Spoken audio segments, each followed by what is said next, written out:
Hello and welcome to a brand new episode of the Five Heart Podcast, brought to you by CoreNation.com, part of the SB Nation podcast network.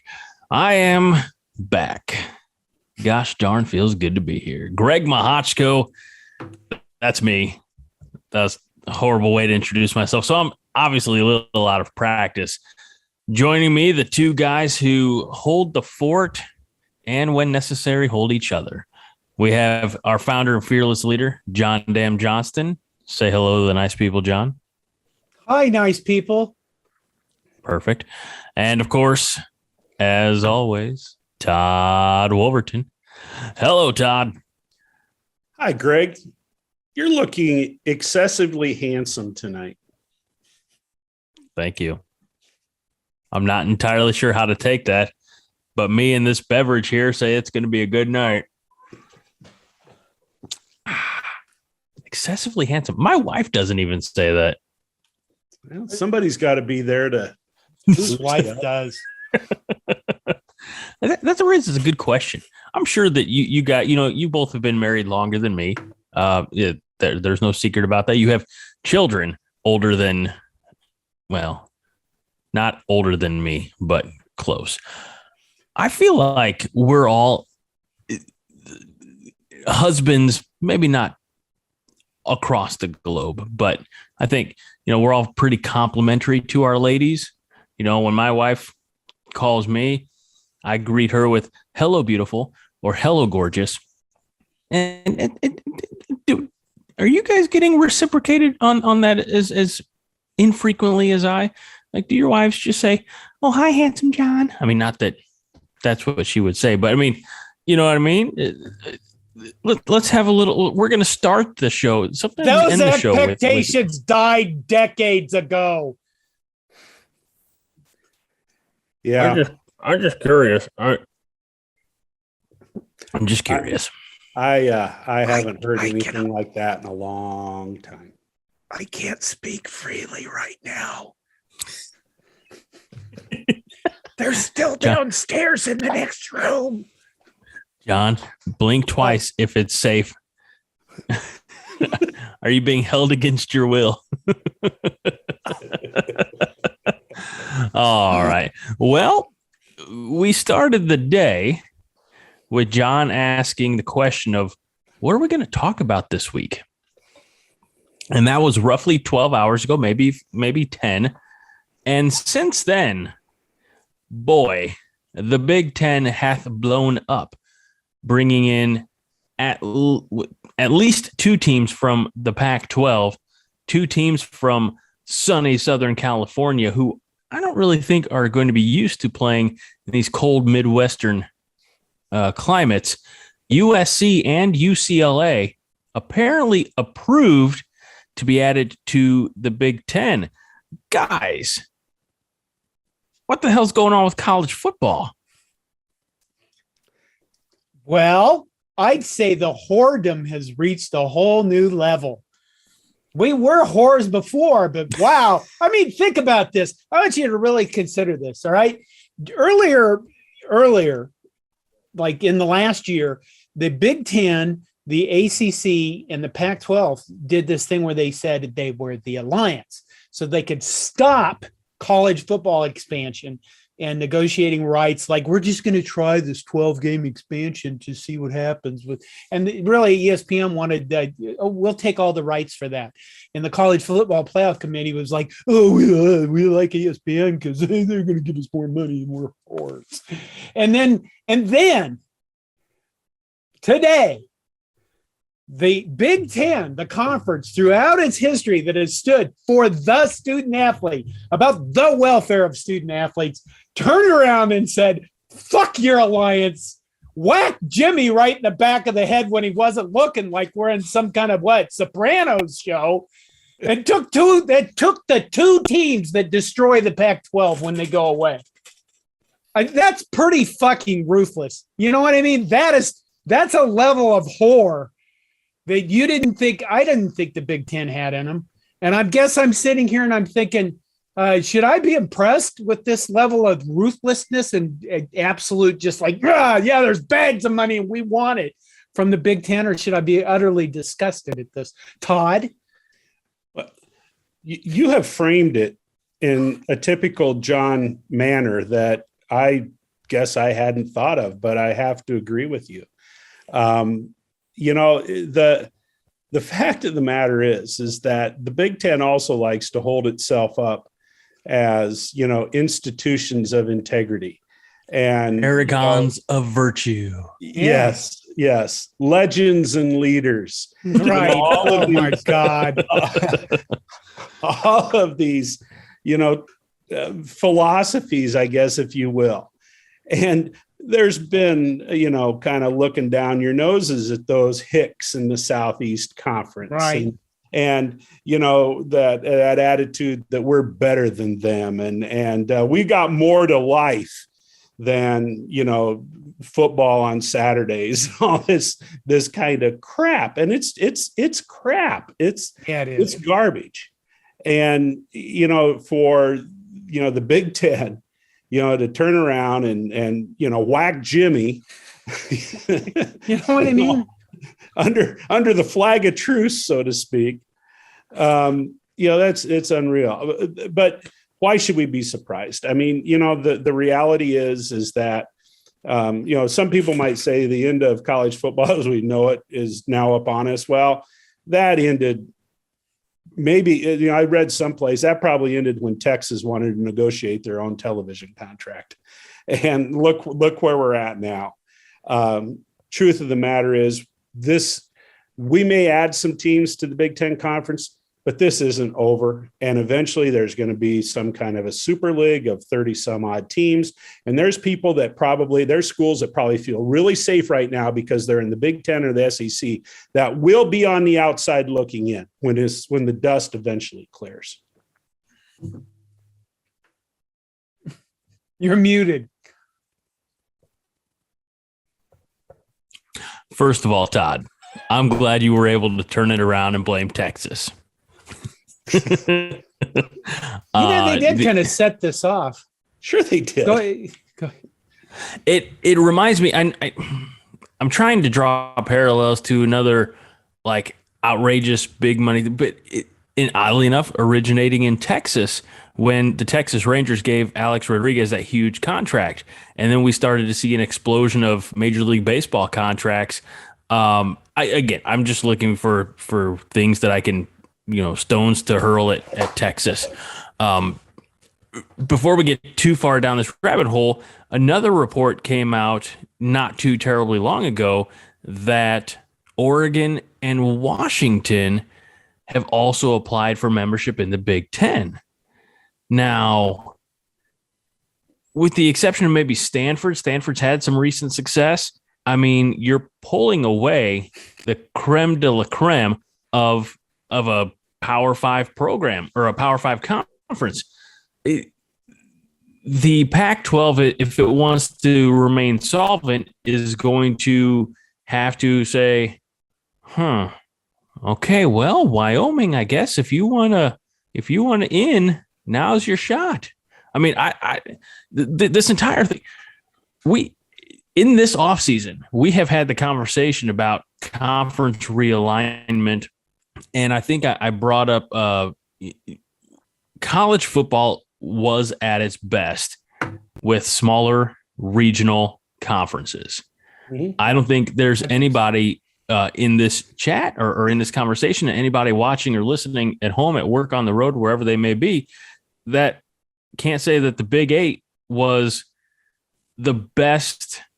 Or let's not talk money, because that as it always does, that throws an entire different wrench into the conversation. But you look at Nebraska was at its best during the Big Eight, right? And I'm not talking about just Nebraska, but college football was at its best when it was smaller, regional, when you're recruiting against, the neighboring states, right? And you're building up because I don't know how I know that there's Californians for Nebraska, or there are fan groups out there who will support and are tickled to death that hearing this news, but there's a lot of people who just aren't going to make those games. You go back to the Big Eight when you can just drive there on a Friday night, theoretically, and be there for Saturday morning game, Saturday afternoon, Saturday evening game. You had a lot more. And I know it's changed, so it's a bad comparison, but I feel like you had more fan energy, not just beverages in fans. It was a different type of energy when it was smaller. From the Southwest Conference and Texas leaving that, and eventually forming the Big 12. And not just Texas, but A&M, Tech, etc. But I continue to feel that like my dream of Nebraska football would be, playing against Kansas State, Iowa State, Missouri. I would like them to be in a conference with Wisconsin, but Colorado, Oklahoma State, something smaller, something regional, something where you truly hate every team that you're playing because they're all your neighbors. Right now, we just hate Iowa because they've been beating us for the last 5 years. We don't hate anybody else, and that's frustrating. The fair question is to ask this. Do we really miss that stuff because it was regional or, let's say, more pure amateurish, or do we just miss it because we suck and we're losing? No, I think, can it be both? I mean, yeah, it can be both. Yeah. But as a guy who's getting older and just turned 60, I do ask myself, am I upset about this because it's something to be upset about? Or am I upset about it because it's just change? And I don't like change because I got old and, it's different. And I think that's a fair question you should ask yourself. Well, confirmation bias exists in all of us. And the way that you combat confirmation bias is to just ask yourself, what if I'm wrong? John, I concur. You're still wrong about that haircut, John. You won't listen to us. But I tell you what, though, and I've said it, I think I've said it some other times, I still on Saturdays, I'm looking at the scores from the old Big Eight schools. Those are the. No, that's true. I'm still kind of tuned into that. So I think that's more than the fact that Nebraska used to win that conference and beat those teams up. No, you kind of developed an affection for those people. And shoot, at the College World Series last week, at different times, when Ole Miss is stomping their way to a national championship, every other inning or so, you had the SEC chant. And think about it. The SEC has pretty much stayed intact. And, they've added a few from the outside, but in reality, that conference is still, just kind of the original bunch that were there. It's the revenge for the Civil War loss. That's what I think I saw. I was having this conversation at lunch through chat and Messenger with a buddy of mine, friend of the show, Josh, if he happens to be listening, and he sent me the new conference alignments, which was essentially a map of the United States during the Civil War with the Confederates and everybody else. It's like. The SEC continues to expand into territories that, dare I say, just kind of share their, they have that communal bond of being from the South. Like they're not reaching to expand to anything new, except for Oklahoma. Okay, that's fine. That's fair. I don't disagree. They didn't take Oklahoma State though, so that's only like half credit, right? Greg, think about that though for a minute. I mean, they've expanded into like schools or kind of like brethren mindsets. Yeah, and they didn't go after TV eyes. I mean, bringing Texas. Okay, you're going to bring Texas in, and there's some markets there, but the Big Ten has been totally focused on that. You don't bring in Rutgers because you want to improve the quality of athletics in your conference. You're not bringing in, if they truly wanted to upgrade the level of competition in the big conference, you bring in Stanford. The men's program right now, number 1 in the Capital Cup rankings. Women's program at Stanford, number 2 in the women's. They are the best athletic university across the board in the United States of America. And they bring that cachet as well about, the higher education that the Big Ten has always, had that feather in their cap. You can't bring Stanford into the Big Ten. You have one nerd school. If you have 2 nerd school, it's like, chaos, mass destruction. They'll come up with something that blows up the entire planet. Besides that, who would we call nerds? Tell me a sport in the Big Ten Conference that doesn't benefit from having Stanford come in, that doesn't get better by having Stanford come in. Maybe men's basketball. Okay, and let's talk about that for a minute. You mentioned the SEC is all stuck together, and I think that's largely because the SEC is singularly focused on football. Baseball is the other sport that they really have a handle on, and that's largely because they control geography as much as anything. I mean, if the season were moved or shifted so that it wasn't so much of a detriment to the cold weather schools. Oh, who am I kidding? We wouldn't compete because the Big Ten doesn't fucking care about baseball, right? But the SEC has been singularly focused on football, whereas the Big Ten does.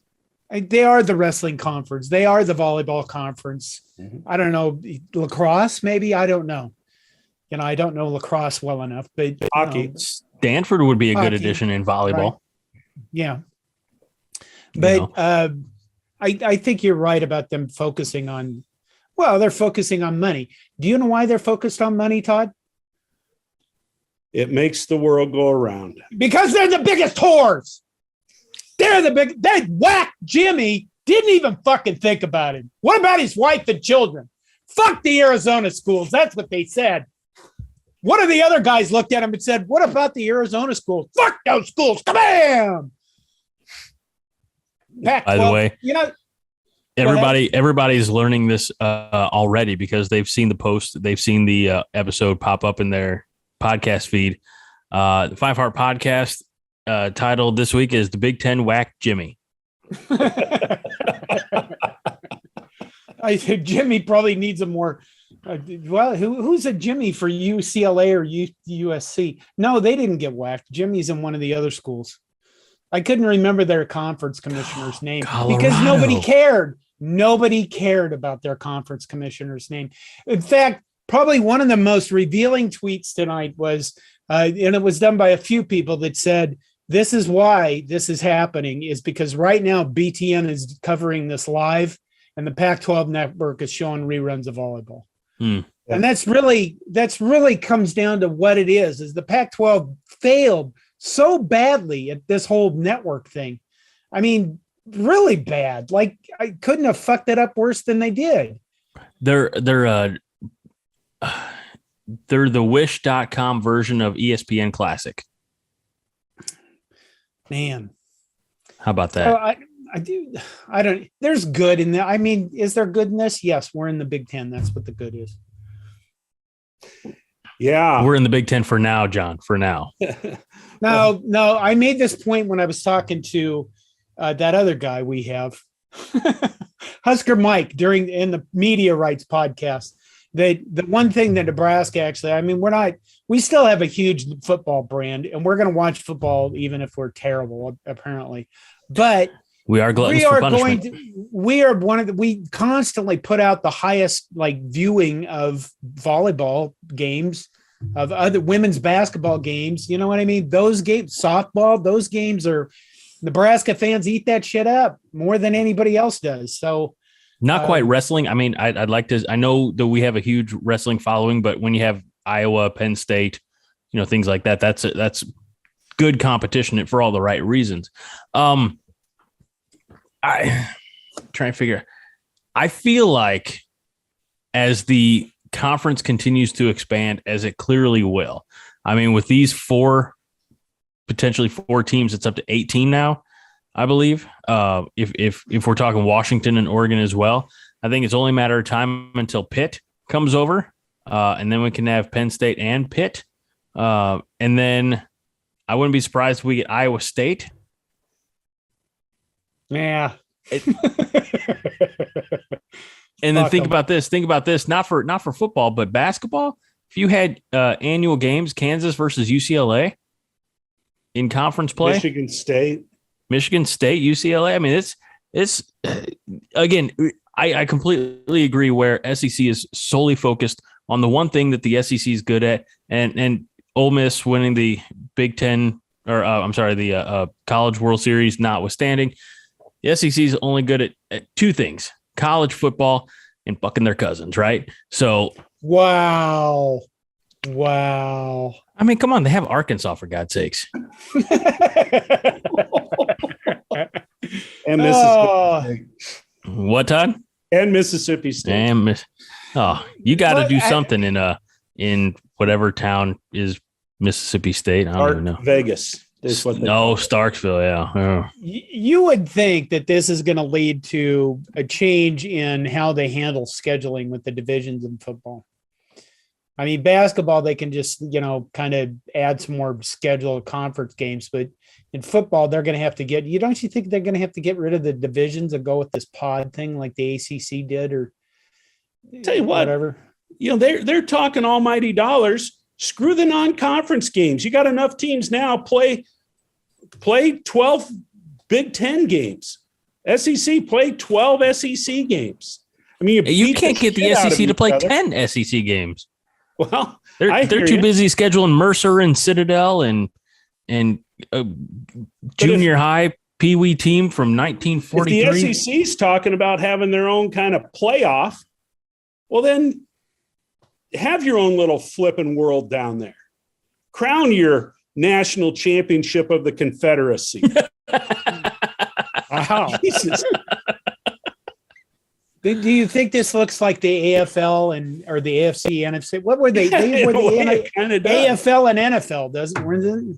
We'll have two national championships. We'll get back to two national champions every year. And Jefferson Davis will have claimed victory from the grave. There you go. Yeah, they could play for the Jefferson Davis Cup. So what do we think this adds for Nebraska? What does it add for Nebraska? We get frequent flyer miles. Well, we get okay. Go back the media rights podcast I did with Mike. We were already the Big Ten was going to become the first conference is going to get $1 billion a year. So adding this on top of that, I don't know what that expands it to, but what it expands it to is massive shit tons of money. So they're just chartering flights for everything from now on. Question. Doing anything else would be stupid, but I have a serious question because I admit I'm a bad co-host and I didn't listen to last week's episode. Who the hell's got that kind of time? I mean, anyway, yeah. So that contract is that next Big Ten Network media rights deal is set, right? So if you bring in 2 or 4 more teams, does everybody get a smaller slice of the pie, or are they going to amend the contract? It's not done yet. It's not done yet. Okay, so it's not done yet. So now you're not just adding 2 teams. Like, again, no offense to Wyoming, I feel like I'm picking on them. I'm not. You're not adding a Wyoming or a Boise State or even a Kansas or Kansas State. You're adding UCLA, USC for sure, and then they might have even made the decision by now, but potentially Washington and Oregon. I'd say Oregon and Washington, but that one, never mind. I like it. I like it. Thank you. So now you're talking about essentially 2 entrenched legacy programs, athletic departments, Washington that has a good history, and then Oregon, God love them, has a recent history. I mean, and Nike money as well. So you might as well just add on another 0 to whatever deal that media rights. I mean, you'd almost have to, right? Because if you think about it, unless the USC game, with Notre Dame is always going to be on NBC, and I guess maybe that's the deal because it's Notre Dame until that contract is up. you have that potential down the road of picking up Notre Dame here and there. It's there's so many, hate to say it this way, but there's so many brands now in this conference that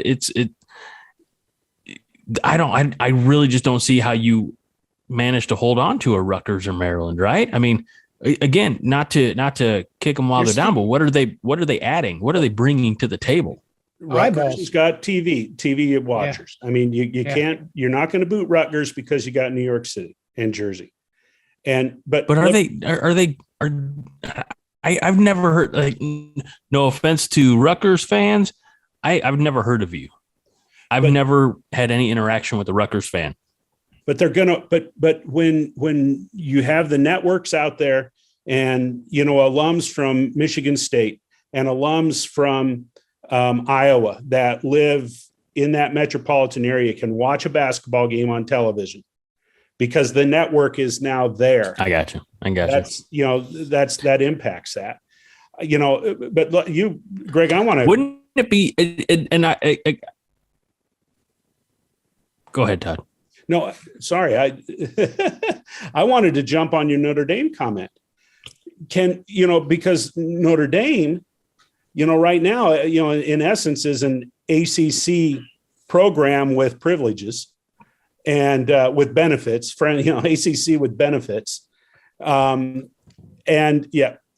And so if the ACC, which, that was the news of the week when the ACC announced a new football scheduling plan. And that's back page news now. But can Notre Dame stand pat, or do they just absolutely? I mean, Notre Dame's got good athletics across the board, and apparently it's important to them, or else they'd suck at everything else.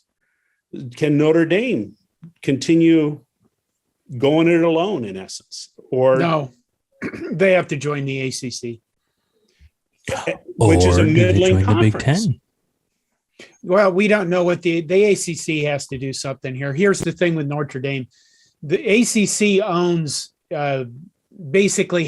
It's like signing a publishing contract. Your publishing company would look at you and say, "If you write another book, we get to look at it first before anybody else does." Legally in a contract. So Notre Dame cannot just jump over and say, we're going to join the Big Ten now, or they would be sued to death by the ACC because the ACC basically that's called something, right, John? That there's a legal term for that. Or something like that. Yeah. First denial or something like that. But they Notre Dame kind of pretty much has to join the ACC, and I think the ACC has to do something. And the Pac-12 is dead. For all you remember when Texas and Oklahoma went to the SEC and the Big 12, there was a lot of stuff about the Big 12 and the Pac-12. Maybe we should join well, now you fucking look dumb, don't you? Somebody should have got together and said, let's get all these media rights locked up with the Pac-12 and the Big 12. But, apparently they're not as like Jimmy whacking as the Big Ten is. So good job, Big 12. You suck. All right. Want to read a couple of tweets here that are definitely in regard. Todd left. Bye, Todd. Or I don't know what he's doing. Let's see this. Multiple sources telling LA Times that no other Pac-12 members are expected to be added to the Big Ten at this time. Oregon, Washington, Stanford, etc. will not be following USC and UCLA. That was from Ryan Karchi. Don't know who he is, but that's one response to everything going on. Another one is that Big Ten isn't close to done. Keep an eye on Washington, Oregon, Stanford, and Cal, maybe Utah or Colorado. He said, mention those for a reason. Also, sources say this is all Fox driven, which is what we've been talking about. They made this happen. No way UCLA or USC reached out first. And one more thing. Welcome back, Todd. The big thing to look at for the Big Ten to add more schools is the Association of American Universities, or AAU, which are like-minded for academics. Here are the schools out there, meaning in the West, Pac-12 country: Arizona, California, Colorado, Oregon, Utah, Washington, Stanford. Lots of things. Look, nothing's going to be decided by the time this episode airs and drops. We're going to be talking about this for weeks to come. John, a point about the AAU thing. If you're a Big Ten, a university, if you're the CEO of the university, the president or the chancellor or whatever, whoever runs the university, you still have to make your academic people happy. And so there's a lot of people that probably say, well, they'd let Oregon join even if they're not in the AAU because of all that money. Well, those chancellors, the people who run the Big Ten, still have to make their academic people happy. And if their academic people feel like their names are being sullied by adding a school they don't like, they will make a lot of noise and they will make it very bad for those leaders. And those leaders will lose their jobs. So that is something where that actually is realistically applies. It's not just about money for those people. But going back to Notre Dame, I wanted to bring up. Wait. Why do you keep pronouncing it Notre Dame? How do you pronounce it? Notre Dame. Notre. I don't say shit. I don't say anything proper, do I? I mean, you're like a dog. Notre Dame, dirty. Now is the Swedish chef representing or speaking here about Notre Dame?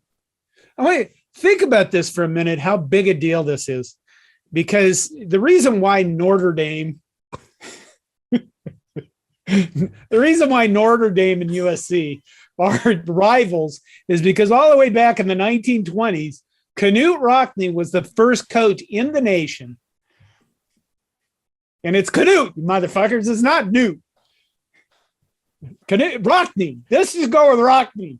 Rockne was the first coach in the nation that took his team across this is why Notre Dame is the huge team they are nationwide. Yeah. They were the first team that ever played.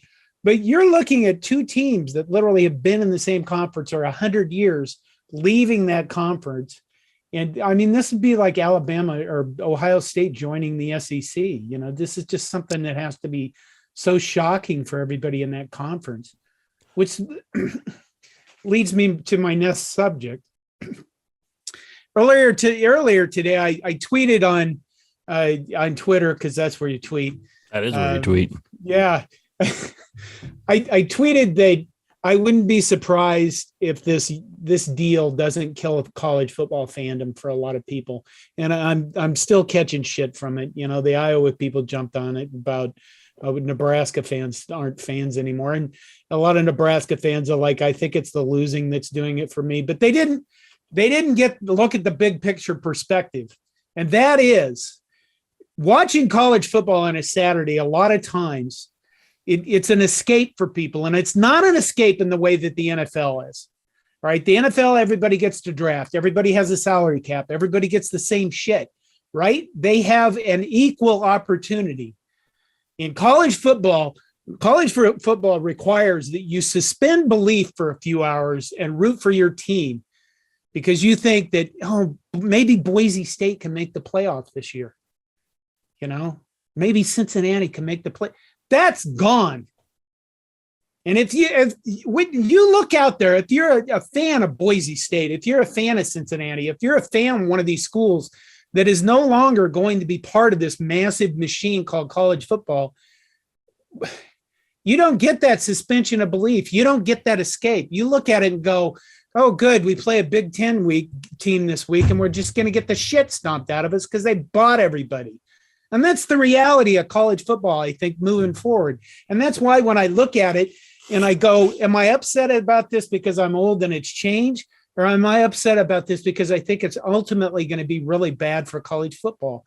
And I think ultimately I think Nebraska can benefit from this in some ways, but in the big scheme of things, I think this is not good for the health of college football in the next decade.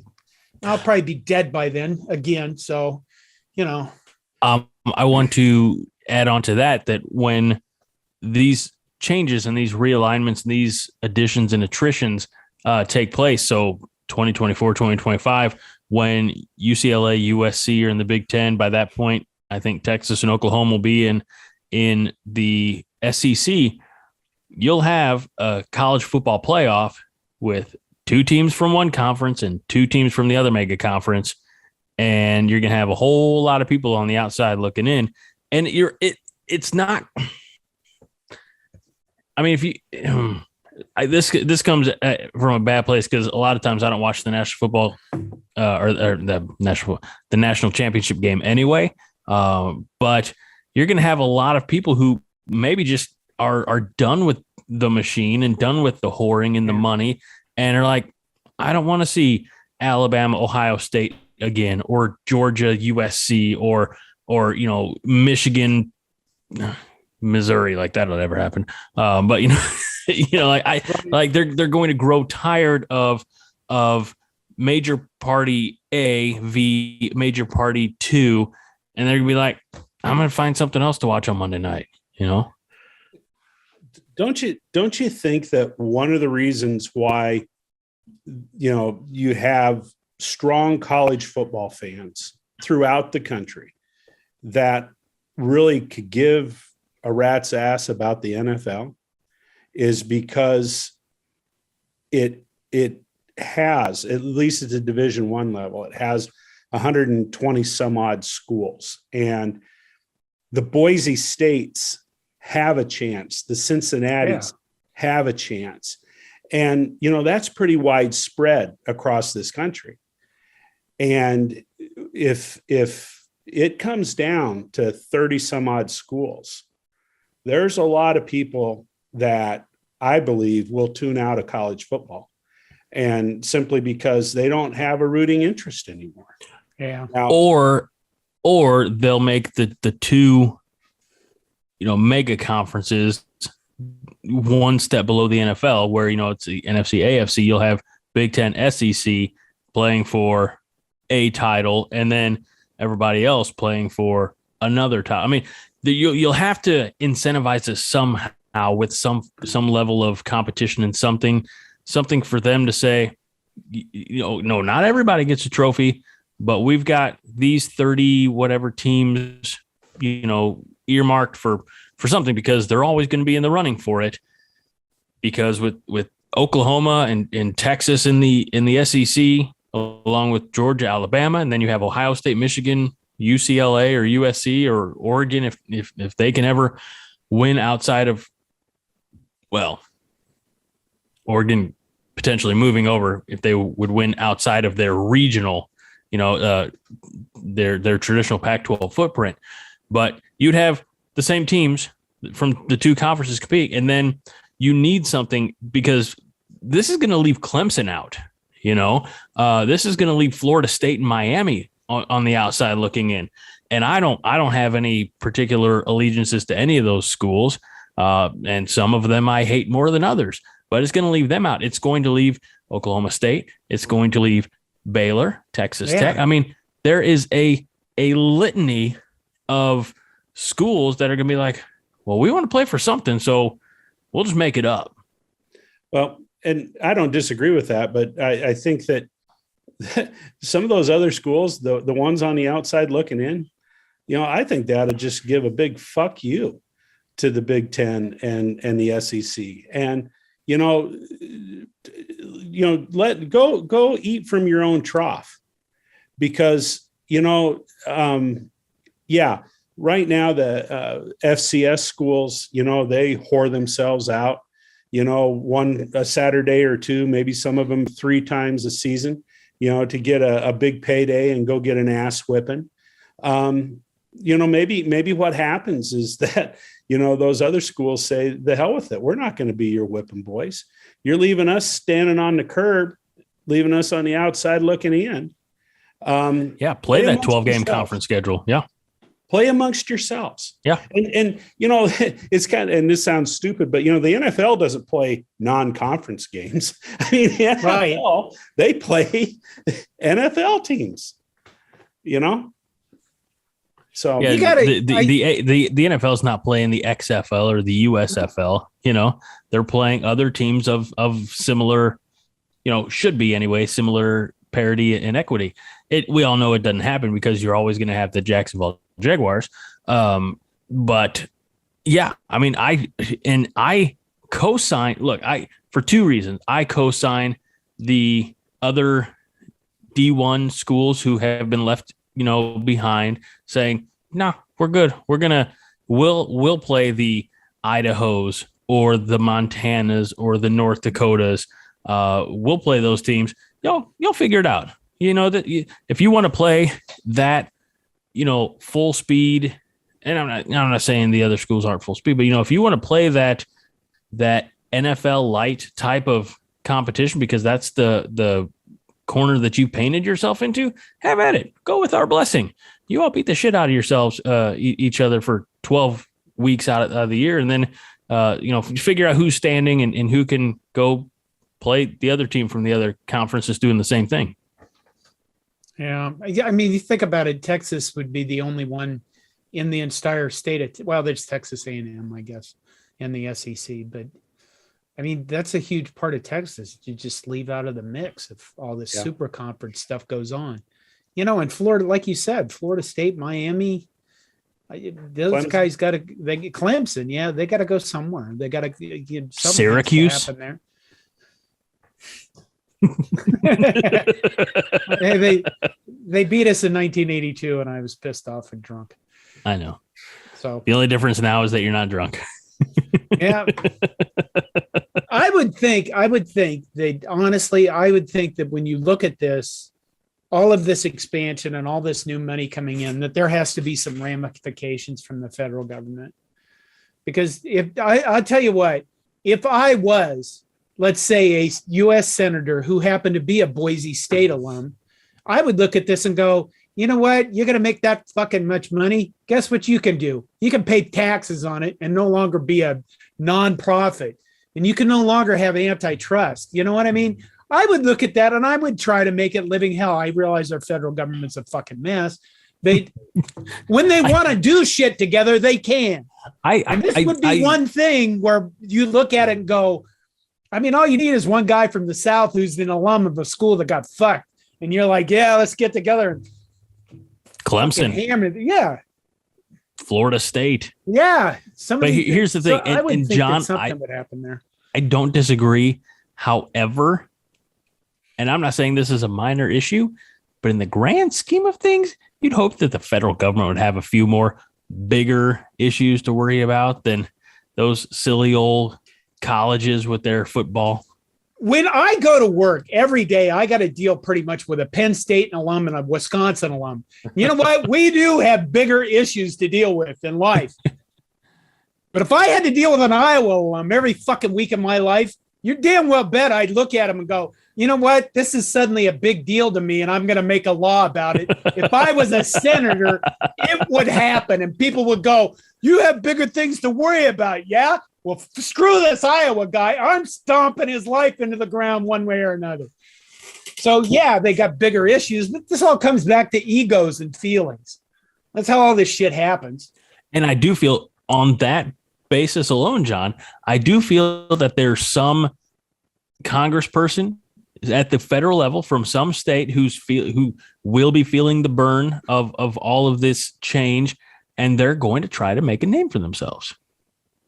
They'll be like, hey, look, I don't know if they have presidential aspirations or not, but they're like, these mega conferences are getting out of control. We lost our forever home and home with USC. Well, I've got to, that's just not fair. I've got to do something about this. Is Kristen Sinema an ASU grad? I don't even know who Kristen Cinnamon is. Cousin of Peppermint Patty. That was a touche comeback. Wow. Oh, well done. Oh, Todd, thank you. Oh, that made me tear up a little bit. I wasn't prepared for that. God bless. I had you, a Todd. thought and it went away. Yeah, like a fart in the wind. I when I saw that it was official, so to speak, I texted my cousin who lives out in Long Beach and big hardcore Nebraska fan. He grew up in Nebraska and then moved out there in his adult life. And his wife is a USC grad, and they go to a couple SC games every year. And he said, people out here are absolutely freaking. And it was from the sense of no one saw it coming, and they really don't know how to feel. They don't know if this is a good thing. They don't know if it's a bad thing. It's just a thing that caught everybody off guard. And he said, everybody, like I said, they're just freaking. I just had a thought. I don't mean to cut you off, John. Just as I'm trying to prep the article because it's already 9:30, and I was looking at pictures, and if all the coaches stand pat where they are in 2024, 2025, Chip Kelly's coming to the Big Ten. Mm-hmm. So is Lincoln Riley. No, Lincoln's going to go to another school because it wasn't his idea to go to the Big Ten. Well, PJ Fleck just went to the USC, so he's coming back. Right? Yeah. Okay, Todd. You taught history, did you not? Yes, I did. Okay, well, I'm going to spring this on you. You ready? Well, the thing about it is for some reason, everybody thinks that every history teacher knows every obscure aspect of history. So do not countries fall apart when the ecosystems fall apart when they become incredibly unbalanced? Yes, they do. Okay, so the prime example of that is the aristocracy of France under Marie Antoinette. Let them eat cake, and then she gets beheaded. It wasn't really the French Revolution comes on. She was the wife, all right. Right, but it still was a matter. I think it was what, Louis the 13th. It was the matter of the ecosystem becoming so unbalanced with there being no middle and being so poor and so opulently rich. So is that not? We could probably come up with more examples than that. Burmese pythons in the Everglades.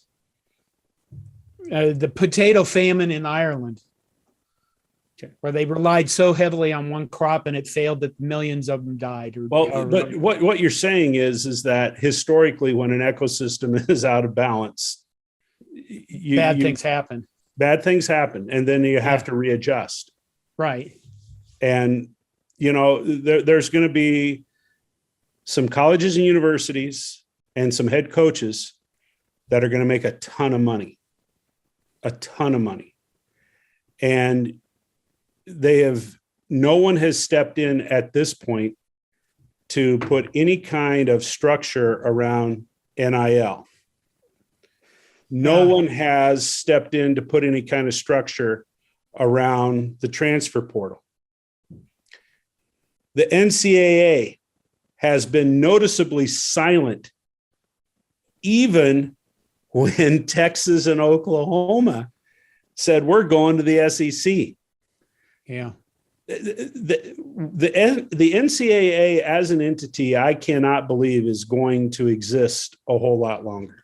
The inmates are running the asylum. There's zero structure, zero leadership, and zero regulation. All it would have taken was the NCAA saying, to Texas, Oklahoma, how maybe when it first started, no, you can't do that. But both of those institutions have gotten so accustomed to never hearing the word no. And you can't, when they get everything that they want, no, you can't do that. It's not going to stop them anyway. I'm still baffled, and it's been a year, I think, since that was announced, or right around a year, give or take, and I'm still baffled that they had the cojones in Norman and in Austin to be like, this is for the benefit of our YouTube viewers. Yeah, see you later. We're going to the SEC, because that's all it was. It was a giant middle finger, and the audacity to just say, yeah, we're leaving. Like, Oklahoma has been in that conference from the beginning, when it was the Big 8, and it became the Big 12 with the arrival of Texas and its ilk. And yeah, I say ilk because anytime you say ilk, it's never with a positive connotation. Again, fuck you, Texas. And then to just, and again, I was talking about this with a colleague at work today. All they're going to do is go to the SEC and get the brains beat in. They don't have the horses to be there against with the Alabamas and the Georgias, sometimes even the Floridas. And it's going to be even funnier when it happens at the likes of like the South Carolinas and maybe the Missouri, like who knows, the Mississippi States, they're not ready. I don't care what you say. They're used to playing. Go ahead, John. I'm sorry. We should probably actually talk about the benefits that this brings to Nebraska other than just money. Now that we're an hour into it. I mean, we get exposure in one of the richest recruiting areas in the nation. Yep. On a regular basis in every one of our sports. Okay. You're not wrong. However, just not in recent memory, we had that Calabrasca connection that didn't exactly pan out. So I'm not really, holding too tightly to that notion of, and I'm not blaming the California kids. It's never been my thing to blame 17, 18, 19-year-old kids for changing their minds. But I feel like it's a different, here we go again with that buzzword in college football, culture. And it wasn't a right fit. I feel like there are exceptions to the rule, but I almost felt like it was wasted energy. Because not how many of those kids actually panned out at Nebraska? Not many. Yeah. I think that was largely because of coaching staff, though. Okay. We could say the same thing now, but the fact is you have exposure there. John, we have the greatest coach in the history of Nebraska football right now. Okay. You know what else is going to be fun is watching USC and UCLA come to play baseball in March in Lincoln. It won't happen. Well, it probably won't, but just come on, Greg. I'm sorry. I'm They're not usually have to play football in November too, at like Ann Arbor. Imagine all those kids just dying of the cold. I'm glasses half full, but tonight, for whatever reason, I'm being a realist. Nothing about this makes sense. I'm more annoyed now than I was at the beginning of the podcast. I apologize to you, John. Todd, I apologize to you. I apologize to all of our good listeners who are used to happy, cheery Greg. This isn't happy, cheery Greg. This is confused and frustrated, and none of this makes any sense to me, Greg. Well, if there's good news, it's that college football throughout its history has always been about money. For the people who have this romantic idea about college football, I think we were able to do that because of what I mentioned earlier, the suspension of belief. But right now I'm going back and I'm going through my college football history, and because someday I'll probably do YouTube videos on college football history. But back in the 1890s, Yale and Harvard would play in New York City because they would attract giant crowds. And I want to say Walter Camp, the father of college football, all those years ago, had a reserve fund of $100,000. And I want to say, was he Michigan? I want to say Michigan. I should know this. But he had a $100,000 slush fund that sat there that he only used for his football team, and he bought players. He did whatever he wanted. Nobody had control over the guy. So way back from its inception, it's been about this. It just doesn't seem to ever been this just blatantly hoary. John, you said we ought to talk about how this benefits Nebraska, and I'm still curious. Outside of potentially opening things up for recruiting in Southern California, in what other way does Nebraska benefit from this? We're in the Big Ten and we get money. It's kind of like that old Monty Python joke. The only thing worse than being talked about is not being talked about. If you wanted to put it this way, if we were doing a podcast for Boise State, I think we'd just be like, what's the fucking point? Why would we do this anymore? but we are Nebraska. We are a huge brand. We do have fandoms, and we've gone through the worst year in our school's history, probably for the major three sports. Hopefully things look up from now. But I think if we're Boise State doing this podcast, we wouldn't even notice a change. It'd be like, oh, USC and UCLA are moving to the Big Ten. Okay, well, what 2.5-star kid are we going to get from Bozeman, Montana? Okay, Utah. They won the Pac-12 last year, right? Utah won the Pac-12. I mean, how does Utah feel about this? How does Stanford feel about this? Oh, that's true. Stanford. The road to a lot the of these championship schools just got easier. Yeah. And for everybody else, the other thing we're going to have to do, and I know this is long, we went 2 hours a while back, but the other thing we are going to have to do is redefine what it is to be a successful coach.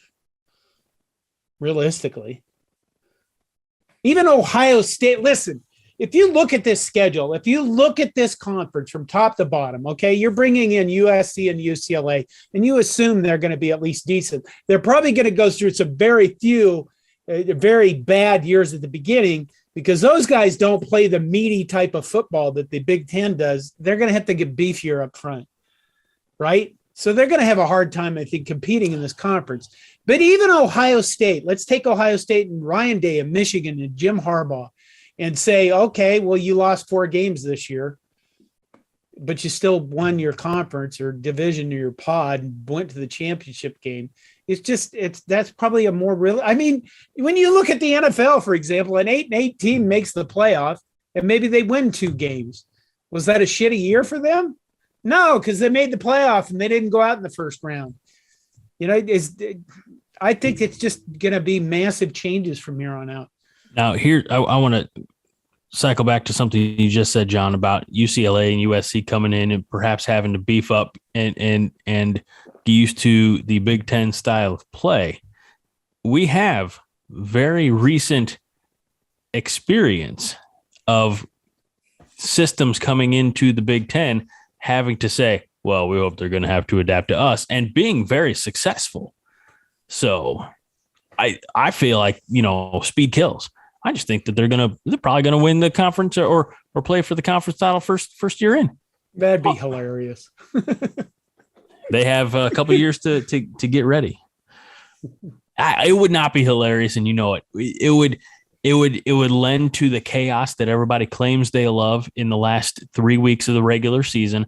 But Nebraska's not even entrenched Big Ten. I mean, realistically, it's been a decade. But for like the Illinois, the Penn States, the Ohio States, Indiana's, Michigan States, they would be crying into their Cheerios. Why these new teams that came in and they just beat us and we didn't have an answer? We're gonna have to change the way we play football. I mean, the Cleveland Browns still have fans. Still have fans? Yeah.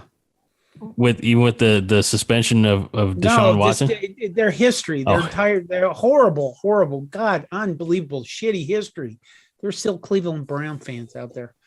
But I know. Sadly, I know some deranged. They don't really have a choice. It's Stockholm syndrome at that point. Yeah, it is, isn't it? But I hate to say it, but Nebraska fans we're not far behind. We were in love, and it was mutual love, give and take, and we loved them, and they won for us, and I mean they probably won for themselves too. And about 20 years ago, something clicked where the winning meaningful games stopped, and it's a very one-sided love affair now. For better or worse. Till death do us part. Well, the death of college football may be looming, ladies and gentlemen, but I think that's about all the toothpaste we can squeeze out of this particular tube. John, anything else you wanted to touch on? I think it just it's going to lead to a different type of fan. Just a different type of fan that. I mean, when you watch the NFL, I still root for Aaron Rodgers only because you get wearing a Packers uniform. But Do you think it's maybe a more casual fan, John? yeah, if I miss a game, I don't give a shit. Mm. You know, and if the Packers are bad, if Aaron Rodgers decides to retire next week, and I go, oh well, they're not going to win, I'm not going to watch them. Why would I bother? I'll go do something else with my time on Sunday. I think I would agree with that. I think you're going to see some of that. And I also wonder, since there's going to be so much money coming in from TV dollars, do colleges and universities have, those deep pocketed benefactors that are going to continue to step up and fund programs like they have in the past? If Trev gets his way and converts Memorial Stadium in a manner that, kind of leaves the little guy out, what impact is that going to have? I guess I've kind of thought, I hope I have a few good years left in me, but to be honest with you, I'm not sure I see myself spending the kind of money that I will need to spend to go watch a college football game in 5 to 10 years. I don't know. And the attitude toward players. Greg was going to say something. Go ahead, Greg. No, I was going to say with the new, and I don't know how that media deal money gets broken up among but that should be enough to fully fund whatever renovations Trev wants at Memorial Stadium. And it should be enough to lower ticket prices, because if you're getting paid hand over fist by the corporation, especially in a place like Nebraska, where most of the people are kind of anti-corporation, really, maybe they don't want to discuss it, then there's a way to adjust your ticket prices so that a fixed income Todd can go to a game, or a family of 5 Greg can go to a game and not have to take out a second mortgage or borrow against a life insurance policy.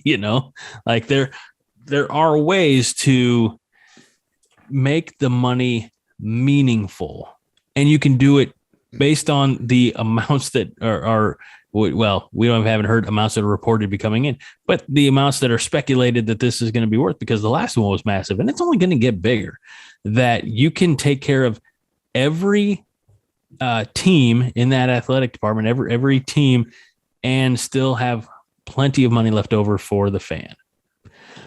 And I was going to say something else that piggybacked off of something you said, John. Oh, I know what it is. You have to watch, because if you're not watching, what are you doing at coordination? And I mean, I don't mean that to be right. like a dick, but like because it's ingrained in your nature now. You watch something, you write about it, you record a video about it, and again, I'm not trying to give you a big head, but without you, there is no coordination. There'd still be something. Well, without you, there's no coordination. So as long as you're drawing breath, you'll be watching football. Probably, yeah. And you'll be doing reaction videos and writing articles, being here on the 5 Heart podcast, because right or wrong, you just don't know any better. You're a glutton for punishment. I'd say one more thing before we go is I think that between the money that's going to come in from this and the new TV deal and then the name, image, and likeness, I think our attitude about college football players will change. College athletes, particularly college football players. But I mean, when you watch a guy in the NFL and he gets injured and he gets his knee blown out and you're like, oh my God, he's not going to play anymore. I don't mean to sound, well, yeah, I do mean to sound ruthless. I just look at him and go, well, who's going to run the ball now?